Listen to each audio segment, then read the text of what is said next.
A lot of people come to me saying, I wish I had great cleavage.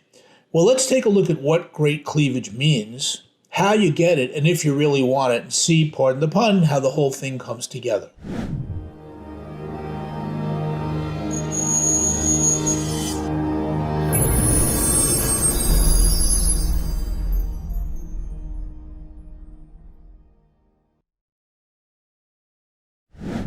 So cleavage to most people means the breasts are close together.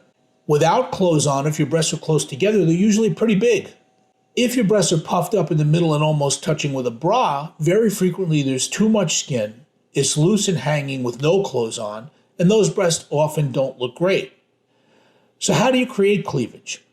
Well, the width of the implant is what determines how close they're going to be at the end of the day. There are doctors that have said, look, come to me, I can move the implants to the middle and give you great cleavage. But the nipples go in a line from the middle of the clavicle downward and outward.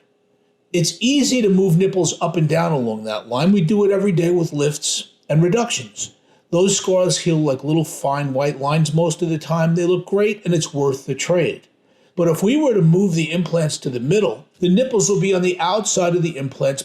That would look awful. To move the nipples would take horizontal scars going across your breast. Those never heal well, and they're totally unacceptable. If you want more cleavage, you got to pick bigger implants. You cannot move them to the middle. Now, most people have the misconception that this means the breasts are going to get bigger this way or outward. Well, in fact, if you lay the implants down on the table, the height of the implants is pretty much the same across all sizes. Each implant gets wider. So, if somebody's got nipples that are widely spaced, and you only pick a small implant because you say just a little, you're going to have a very big gap in the middle because the implant itself is very narrow. So what you need to do is stand in the mirror and take a look at all the different sizes. In the beginning, you're looking at how much empty space you want. The implants are mostly placed under the pec muscle, and the space goes from under your armpit just about to the breastbone. The only time the implant's going to pop out and get bigger this way or outward is when you've got such a big implant that it crosses over the midline, smooshes together, and pops out. In the beginning, it's all about filling that empty space. Half of the implant goes towards the middle, but half goes towards the outside. And most people don't like breast hanging out under their arm. So you need to look at that as well. What about profile? Well, there are higher profile implants, moderate profile implants, and moderate plus in the middle. In the high profile implant, the implant's a little more compact and a little higher. The same height at each size, but higher as opposed to the width. So in those implants, you get a little bit less cleavage. You also get a little bit less out on the side. But the benefit is that you get lift free of scars.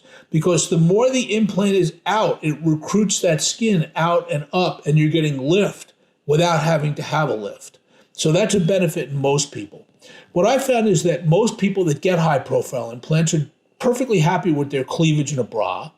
They can create all they want, but without clothing on, they look significantly younger.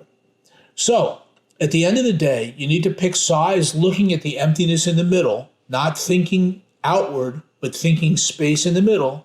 You need to pick profile as a trade-off between a little more cleavage and a little more lift, and you need to look in that mirror because this is about you and what you see in the mirror in a sports bra with the sizers. That's what you're going to be at the end of the day.